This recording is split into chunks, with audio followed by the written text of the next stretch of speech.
নমস্কার, শিপ্রা টিউটোরিয়াল চ্যানেলে সবাইকে তোমাদের স্বাগত জানাই।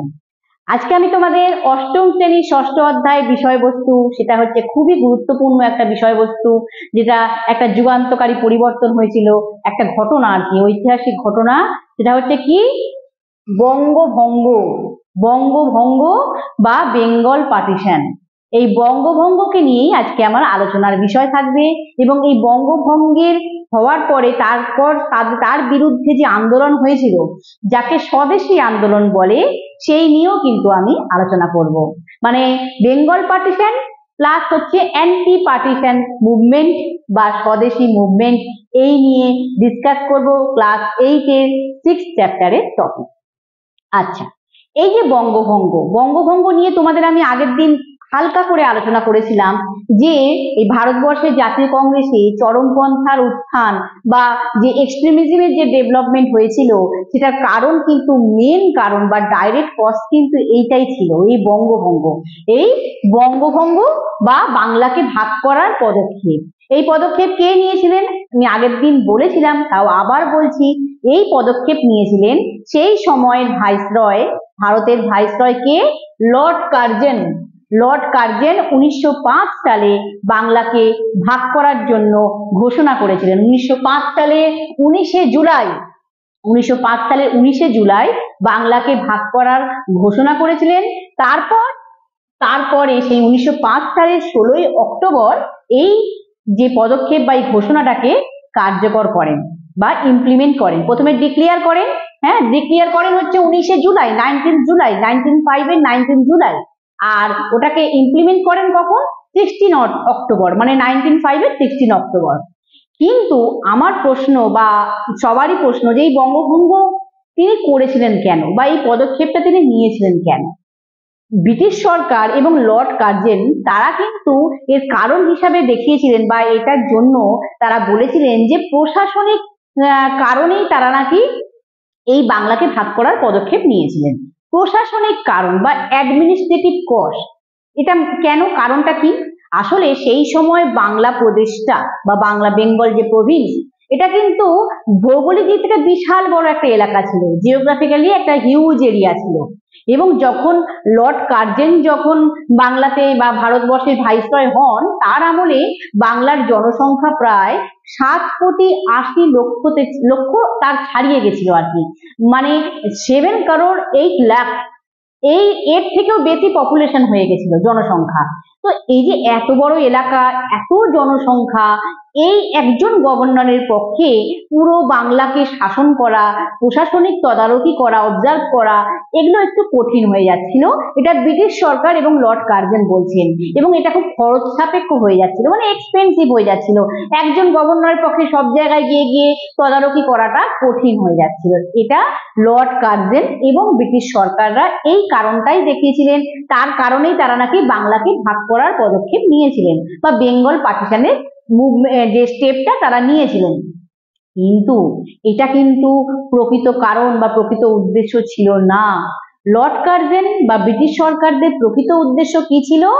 বাঙালি জাতীয়তাবাদকে দুর্বল করে দিতে, বাঙালি জাতীয়তাবাদ, বেঙ্গল ন্যাশনালিজম, এটাকে উইক করা এবং রাজনৈতিকভাবে হিন্দু মুসলমানের মধ্যে বিভেদ তৈরি করা, হিন্দু মুসলিমের মধ্যে সেপারেশন করা পলিটিক্যালি, এটার দ্বারা ব্রিটিশদের অনেকটা মানে ভালো উপকার হতো আর কি, সহায়ক হতো, হেল্পফুল হতো। কিন্তু কেন? আসলে এই সময় মানে 19 শতকের দিকে সেই রকম সময় বাঙালি শিক্ষিত সমাজ, বাংলার প্রচুর শিক্ষিত উচ্চবর্গের যারা মানুষজন, এডুকেটেড যারা পার্সন ছিল, তারা বিভিন্ন জায়গায় সমাজে নানা রকম ভাবে জাতীয়তাবাদী আন্দোলন গড়ে তুলেছিল। আগে তোমাদের আমি বলেছি, বিভিন্ন ন্যাশনালিস্ট মুভমেন্ট করছিল এবং ভারতবর্ষ তথা বাংলার বিভিন্ন জনগণদের বোঝাচ্ছিল যে ব্রিটিশরা কিভাবে আমাদেরকে শোষণ করছে, ব্রিটিশদের শোষণমূলক নীতিগুলোকে না মানার কথা, এগুলোর জন্য উজ্জীবিত করছিল, ইন্সপায়ার করছিল। তো সেই জিনিসগুলো ব্রিটিশ সরকারের রাতের ঘুম কেড়ে নিয়েছিল, তথা লর্ড কার্জনের ক্ষেত্রেও তাই। মানে তারা একটু চিন্তিত হয়ে পড়েছিল। তারা ভাবছিল যদি এইভাবে চলতে থাকে তাহলে ব্রিটিশ শাসনের ভিতটা নড়বড়ে হয়ে যাবে, ব্রিটিশ অ্যাডমিনিস্ট্রেশন কিন্তু উইক হয়ে যাবে। সেই কারণেই তারা কি চেয়েছিল, তারা বাংলাকে ভাগ করে দিল, বাংলা থেকে আসামকে আলাদা একটা অঞ্চল করলো এবং আসামের সঙ্গে পূর্ববঙ্গ একসঙ্গে মিলিত করে একটা প্রদেশ গড়ে তুললো, একটা প্রভিন্স বা একটা রাজ্য গড়ে তুললো এবং সেইখানে মুসলমানদের বেশিরভাগ পাঠিয়ে দিল। বাংলাদেশ তো পুরো বাংলা একটা সময় তো হিন্দু মুসলমান একসঙ্গে থাকতো, কিন্তু ব্রিটিশ সরকাররা এই জায়গাটাতেই আঘাত করলো, মুসলমানদেরকে বেশিরভাগ মুসলিম জনসংখ্যায় তাদেরকে পাঠিয়ে দিল এই পূর্ববঙ্গ এবং আসামকে নিয়ে যে একটি রাজ্য গড়ে তুলেছিল। এবং সে আর এদিকে আর বাকি জায়গাতে বাংলার যেটুকু পোর্শন বাকি ছিল সেইখানে কিন্তু হিন্দুরাই শুধু থাকতো। এর ফলে কি হলো, হিন্দুরা এদিকে সংখ্যালঘু হয়ে গেল, ওদিকে ওরাও সংখ্যালঘু, মানে মুসলমানরা ওদিকে বেশি সংখ্যক হয়ে গেল, এখানে হিন্দুরা বেশি সংখ্যক হয়ে গেল। এই যে ভাগাভাগি করে দিল, এটাতে কি হলো, বাঙালিদের একটা ঐক্যবোধ, যা তাদের মধ্যে যে একটা ঐক্য একতার সঙ্গে সঙ্গে তারা যে একটা আন্দোলন গড়ে তুলছিল, মুভমেন্ট তৈরি করছিল, সেই ইউনিটিটাকে নষ্ট করে দিতে চাইলো, ফাটল ধরে দিতে চাইলো, ক্র্যাক করে দিল। এটাই ছিল ওদের মূল উদ্দেশ্য। তাই জন্যই তারা কিন্তু বাংলাকে ভাগ করার পদক্ষেপ নিয়েছিল বা বেঙ্গল পার্টিশন করার জন্য স্টেপ নিয়েছিল। বোঝাতে পারলাম? এটাই কিন্তু মূল উদ্দেশ্য ছিল। তা এই যে উনি লর্ড কার্জন বঙ্গভঙ্গ করলেন, তার বিরুদ্ধে কিন্তু ভারতবর্ষে বিশেষ করে বাংলার বিভিন্ন চরমপন্থী নেতারা, চরমপন্থী মানে এক্সট্রিমিস্ট গ্রুপ যারা ছিল, তারা কিন্তু এর বিরুদ্ধে আন্দোলন গড়ে তুলেছিল, যেটাকে বলা হচ্ছে বঙ্গভঙ্গ বিরোধী আন্দোলন। বঙ্গভঙ্গ বিরোধী আন্দোলন বা একে বলা হচ্ছে স্বদেশী আন্দোলন, মানে অ্যান্টি পার্টিশন মুভমেন্ট বা স্বদেশী মুভমেন্ট। এটা কিন্তু বঙ্গভঙ্গের বিরুদ্ধেই করেছিল। আসলে স্বদেশী আন্দোলন বা স্বদেশী মুভমেন্ট কি ছিল? এটা ছিল ভারতবর্ষে যে জাতীয়তাবাদী আন্দোলনের, এটা মানে ব্রিটিশ ঔপনিবেশিক সরকারের বিরুদ্ধে ভারতবর্ষের জাতীয়তাবাদী আন্দোলনের একটা পর্যায়। মানে ইন্ডিয়ার যে ন্যাশনালিস্ট যে মুভমেন্ট বা একটা চলছিল ব্রিটিশ গভর্নমেন্টের এগেনস্টে, সেটার একটা স্টেপ ছিল এই স্বদেশী মুভমেন্ট বা স্বদেশী আন্দোলন, এবং যেটা বঙ্গভঙ্গকে কেন্দ্র করে শুরু হয়েছিল। এই বেঙ্গল পার্টিশন যখনই হয়েছিল তার এগেনস্টেই এই আন্দোলনটা বাংলাতে শুরু হয়েছিল, বেঙ্গলে এটা স্টার্ট হয়েছিল। এবং এই আন্দোলনের মাধ্যমে বাংলার বিভিন্ন জায়গায় স্বদেশী বিদেশি দ্রব্য বর্জন করা, বিদেশি দ্রব্যকে বয়কট করে, মানে ফরেন কোনো আইটেমকে সব বয়কট করে দিয়ে দেশীয় শিক্ষা, দেশীয় শিল্প, দেশীয় মানে অর্থনীতির উন্নতির জন্য জোর দেওয়া হয়েছিল। মানে এই আন্দোলনের মধ্য দিয়ে দেশীয় শিক্ষা, ইন্ডিজিনাস যে ইন্ডাস্ট্রি বা লোকাল ইন্ডাস্ট্রি, দেশীয় এডুকেশন, সেটা ইন্ডিজিনাস এডুকেশন বা লোকাল এডুকেশন, আমাদের দেশের শিক্ষা, এটার উন্নতির মাধ্যমে আমাদের দেশের অর্থনীতির উন্নতির কথা এই আন্দোলনে বলা হয়েছিল। ইন্ডিয়ান ইকোনমিক সিস্টেমকে ডেভেলপ করতে গেলে আমাদের জাতীয় শিক্ষা, জাতীয় ভাষা, এগুলোর উন্নতি করা দরকার। নিজের জাতিকে ভালোবাসার জন্য এই স্বদেশী আন্দোলনে বলা হয়েছিল। স্বদেশী মুভমেন্ট যারা করেছিলেন তারা সবার মধ্যে এটা ছড়িয়ে দিয়েছিলেন।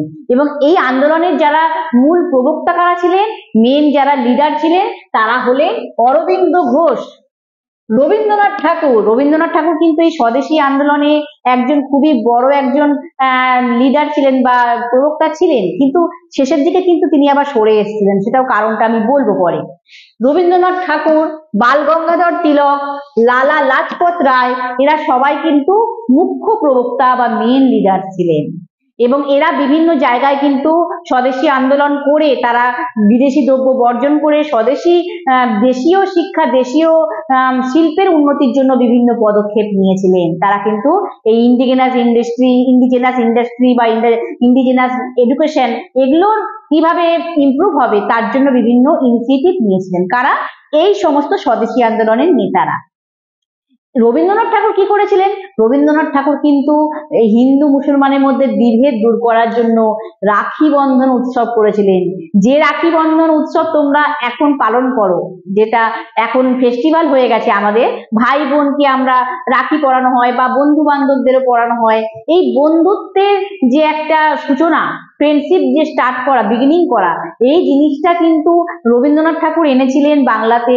এই বাংলা বঙ্গভঙ্গকে কেন্দ্র করে বাংলাকে ভাগ করে দিল যখন ব্রিটিশ সরকার, তখন হিন্দু মুসলমানকে এক করার জন্য কিন্তু রবীন্দ্রনাথ ঠাকুর এই রাখি বন্ধন উৎসবটি করেছিলেন। তিনি কিন্তু হিন্দু মুসলমানকে বোঝাতে চেয়েছিলেন যে তোমরা একে অপরের ভাই ভাই, তোমরা এক ক্ষেতের ফল খাও, তোমরা একই সূর্যের আলো গ্রহণ করো, তাহলে এত বিভেদ কেন, এত সেপারেশন কেন? তাই তিনি রাখি বন্ধন উৎসব করেছিলেন। এবং তার সঙ্গে সঙ্গে তিনি জাতীয় ভাষা, জাতীয় শিক্ষা, ন্যাশনাল এডুকেশন, আমাদের লোকাল এডুকেশন, আমাদের ইন্ডিজেনাস যে এডুকেশন, তাকে উন্নতি করার জন্য বিদেশি শিক্ষা, ইংরেজি সাহিত্য এগুলোকে বর্জন করা হয়েছিল।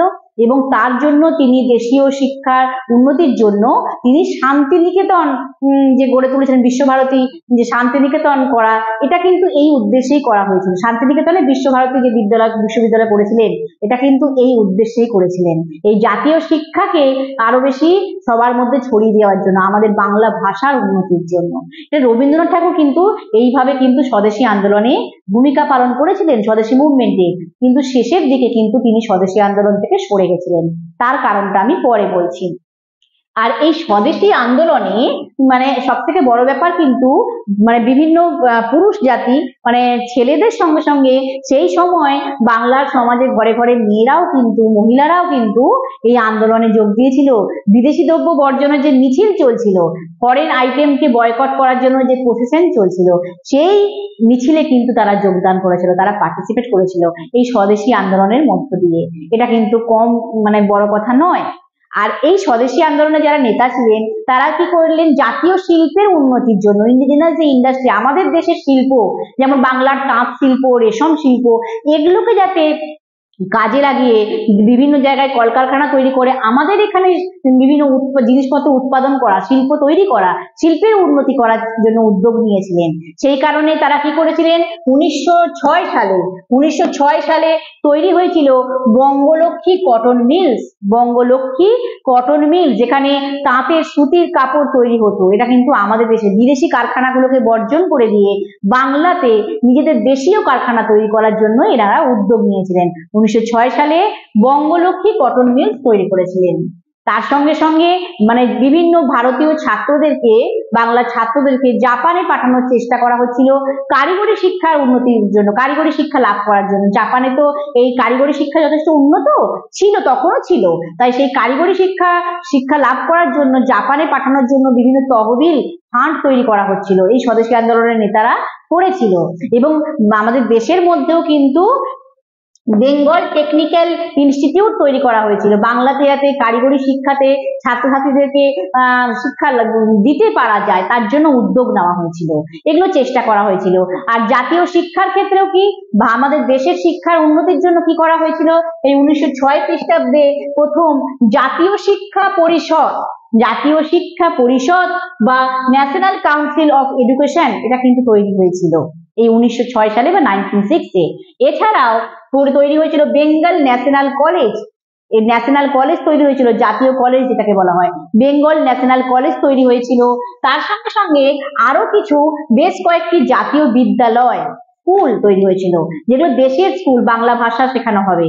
এইভাবে কিন্তু স্বদেশী আন্দোলনের নেতারা উদ্যোগ নিয়েছিল আমাদের দেশের জাতীয় শিক্ষা, আমাদের দেশের জাতীয় শিল্প, এগুলোকে উন্নতি করে আমাদের দেশের অর্থনীতি যাতে উন্নত হয় চেষ্টা করেছিল। কিন্তু উপযুক্ত তহবিল বা উপযুক্ত মানে ফান্ডের অভাবে কিন্তু এই উদ্যোগগুলো বেশি মানে কার্যকর হতে পারেনি, ঠিকভাবে সাকসেস পায়নি। চেষ্টা করেছিল, অনেকগুলো কলকারখানা তৈরি করেছিল, কিন্তু সেগুলো থেকে কিভাবে শিল্পের উন্নতি করতে পারেনি, কেন, ফান্ড ছিল না। আর্থিকভাবে তো আমাদের দেশ তখন দুরবস্থা, ইকোনমিক ভাবে তো ততটা মানে শক্তিশালী নয়, ব্রিটিশরা তো সব শোষণ করে নিয়ে চলে যাচ্ছে। যতই আমাদের দেশে চেষ্টা করা হোক, মেন তো হচ্ছে অর্থনীতি, ইকোনমি, এটা না ঠিক থাকলে কি করে কি হবে। চেষ্টা করলেও অনেক সময় তারা ব্যর্থ হয়ে গেছিল, আরো কারণে ব্যর্থ হয়েছিল। আচ্ছা, এখানে আরেকটা বিষয় বলি, তহবিলের অভাবে হয়তো এই সমস্ত বিদ্যালয়, কলেজ তৈরি করেছিল খুব একটা সফল হয়নি। একমাত্র আচার্য প্রফুল্লচন্দ্র রায়ের যেটা তৈরি করেছিলেন, উনি Bengal chemical and pharmaceutical work,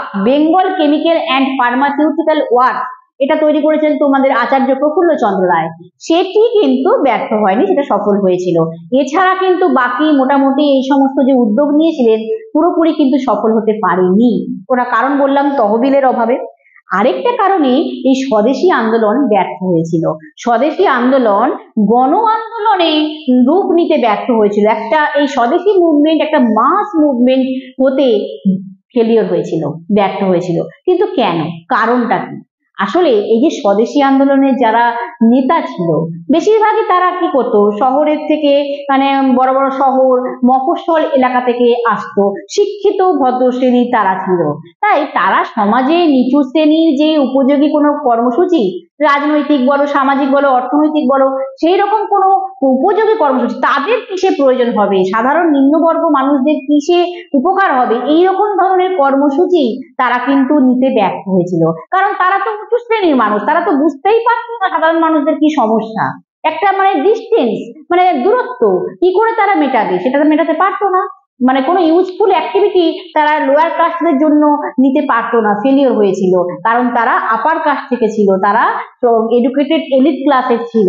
তাই জন্য কিন্তু এরা মানে সাধারণ জনগণ বাকি দেশের সাধারণ জনগণেরা তারা কিন্তু পুরোপুরি ভাবে স্বদেশী আন্দোলনে অংশগ্রহণ করতে পারেনি। আরেকটা বিষয় যে কারণে রবীন্দ্রনাথ ঠাকুরও শেষের দিকে স্বদেশী আন্দোলন থেকে সরে গেছিল, সেটা হচ্ছে যে এই বিদেশি দ্রব্যকে বর্জন করে স্বদেশী দ্রব্য বিক্রি মানে ব্যবহার করার জন্য গরিবদের উপর কিন্তু এই চরমপন্থী নেতারা বা এই আন্দোলনের নেতারা কিন্তু জোর জুলুম করতো, অত্যাচার করতো, প্রেসার ক্রিয়েট করে তারা কিন্তু এই স্বদেশী দ্রব্য ব্যবহার করার জন্য গরিব মানুষদেরকে বলতো, মানে বাধ্য করতো আর কি, যে বিদেশি দ্রব্য তোমরা, ফরেন আইটেম তোমরা ফেলে দাও, পুড়িয়ে দেওয়া হতো জোর করে, এবং স্বদেশী দ্রব্য তোমরা ব্যবহার করো। কিন্তু এই জিনিসটাতেই রবীন্দ্রনাথ ঠাকুরের আপত্তি ছিল। রবীন্দ্রনাথ ঠাকুর চেয়েছিলেন কি, যে আমি সমাজে তিনি সচেতনতা বাড়াতে চাইছিলেন, দেশকে ভালোবাসো, জাতিকে ভালোবাসো, নিজেদের তৈরি জিনিসপত্র তৈরি করো, এটা একটা ভালোভাবে ভালোবেসে বুঝিয়ে করতে চেয়েছিলেন। কিন্তু এই স্বদেশী আন্দোলনের নেতারা তারা বলেন না, জোর করেই করবো। এইখানেই রবীন্দ্রনাথ ঠাকুরের সঙ্গে দৃষ্টিভঙ্গি পার্থক্য হয়ে গেছিল। তাই তিনি কিন্তু শেষের দিকে সরে গেছিলেন। আর এর ফলে এই যে স্বদেশী দ্রব্য বিদেশি দ্রব্যের তুলনায় দামটাও বেশি ছিল, কারণ এটা তো খুব স্বাভাবিক কথা, বিদেশি দ্রব্য সেগুলো তো বিদেশি কারখানায় উন্নত যন্ত্রপাতির মাধ্যমে তৈরি হতো ব্রিটেনে, এবং সেগুলো তো অনেক মানে কম সময়ে অনেক বেশি তারা তৈরি করতে পারতো, তার ফলে জিনিসপত্রগুলোর দামও কম হতো। কিন্তু স্বদেশী দ্রব্য সে তো কলকারখানাতে যন্ত্রপাতি অত উন্নত ছিল না, তাই তৈরি হতো কম, আর তার দামটাও বেশি হতো, আর যতটা প্রয়োজন হতো সেই অনুযায়ী কিন্তু স্বদেশী দ্রব্য থাকতো না। তার ফলে কি হতো, গরিব মানুষরা জোর করে ব্যবহার করতে চাইলে সবসময় সেগুলো কিন্তু হাতের কাছে পেত না, আর বেশি দামে তাই জন্য কিনতে হতো, সেটা ওদের সামর্থ্যের বাইরে ছিল, তাদের ক্যাপাসিটি থাকতো না এটা। তার ফলে সাধারণ জনগণ কিন্তু এই স্বদেশী আন্দোলনের নেতাদের এই আন্দোলনে সেভাবে অংশগ্রহণ করেনি, তারা কিন্তু মনে মনে একটু ক্ষুব্ধ হয়েছিল, অফেন্ডেডই হয়েছিল। এটা একটা বড় কারণ যে গণ আন্দোলনে রূপ নিতে পারেনি। আরেকটা কি ছিল, এই স্বদেশী আন্দোলনের যারা নেতা তারা বিভিন্ন জায়গায় শ্রমিক ধর্মঘট করতো, ওয়ার্কার স্ট্রাইক যাকে বলে, করতো। কিন্তু সেখানে তারা কি করতো, বাঙালিদেরকে প্রাধান্য দিত, বাঙালি শ্রমিকদেরকে, হিন্দুস্থানে যারা নন বেঙ্গলি থাকতো তাদেরকে নিত না, বা বাগিচা শ্রমিক যারা গার্ডেন ওয়ার্কার তাদের কিন্তু অংশগ্রহণ করাতো না। এর ফলে কি হতো, সমাজের একটা বেশিরভাগ মানুষই তো ছিল অবাঙালি, তাদের যদি বাদ দেয়, বাগিচা শ্রমিক তো প্রচুর ছিল, তারা যদি অংশগ্রহণ না করে এই সমস্ত ধর্মঘট কি করে সফল হবে, স্ট্রাইক কি করে এগুলো সাকসেস পাবে, এটাও কিন্তু একটা কারণ যে অংশগ্রহণ না করাতে মানে ওরা করতে পারতো না আর কি। আর স্বদেশী আন্দোলনের প্রতীক হিসাবে এই নেতারা কি করতো, হিন্দু দেবদেবীকে তুলে ধরতো, হিন্দু দেবদেবীকে প্রাধান্য দেওয়া হতো। তার ফলে যারা মুসলিম সংখ্যায় ছিল তারা মন থেকে কিন্তু এই আন্দোলনে অংশগ্রহণ করতে পারতো না, পার্টিসিপেট করতে পারতো না। এই এতগুলো কারণেই কিন্তু স্বদেশী আন্দোলন সেভাবে গণ আন্দোলনে রূপ নিতে পারেনি, ব্যর্থ হয়েছিল। এরা অনেক উদ্যোগ নিয়েছিল, যদি সমাজের সর্বস্তরে মানুষ যদি এই আন্দোলনে যোগ দিতে না পারে তাহলে কোনো আন্দোলনই সফল হতে পারে না। মহাত্মা গান্ধীর আগে মানে কোনো আন্দোলন গড়ে তোলার আগে এটি একটা সব থেকে বড় আন্দোলন ছিল, কিন্তু সবাই অংশগ্রহণ না করার জন্য কিন্তু স্বদেশী আন্দোলন সেভাবে কিন্তু সফলতা পেতে পারেনি। আশা করি তোমাদের বোঝাতে পারলাম যে স্বদেশী আন্দোলন কেন ব্যর্থ হয়েছিল, স্বদেশী আন্দোলনের লক্ষ্য কি ছিল, এবং বঙ্গভঙ্গ কেন হয়েছিল, কেন করেছিল লর্ড কার্জন সেটাও বললাম, কি তার প্রকৃত উদ্দেশ্য মেন মোটিভটা কি ছিল, সবটাই কিন্তু আলোচনা করলাম। এবং আজকে কিন্তু এই গুরুত্বপূর্ণ বিষয়ের আজকে আলোচনা শেষ করছি এখানে। এবং আলোচনার শেষে তোমাদের বলতে চাই, তোমরা শিক্ষার পথে এগোচ্ছ তো? সকল ছাত্রছাত্রীদের বলছি, তোমরা শিক্ষার পথে এগোচ্ছ তো? আমি তো তোমাদের পথ দেখানোর জন্য পাশেই আছি। কোনো সমস্যা হলে তোমরা কিন্তু কমেন্ট বক্সে জানিও। বিভিন্ন কেউ প্রশ্ন করে, আমি কিন্তু চেষ্টা করি তাদের উত্তরগুলো দেওয়ার। তাই যারা এখনো শিপ্রা টিউটোরিয়াল চ্যানেলটি সাবস্ক্রাইব করোনি, তারা চ্যানেলটি সাবস্ক্রাইব করে নাও, আর পাশে থাকা বেল আইকনটি অবশ্যই প্রেস করো, তবে কিন্তু নোটিফিকেশন পাবে। তো এইখানে আমি আমার আলোচনা শেষ করছি। নমস্কার।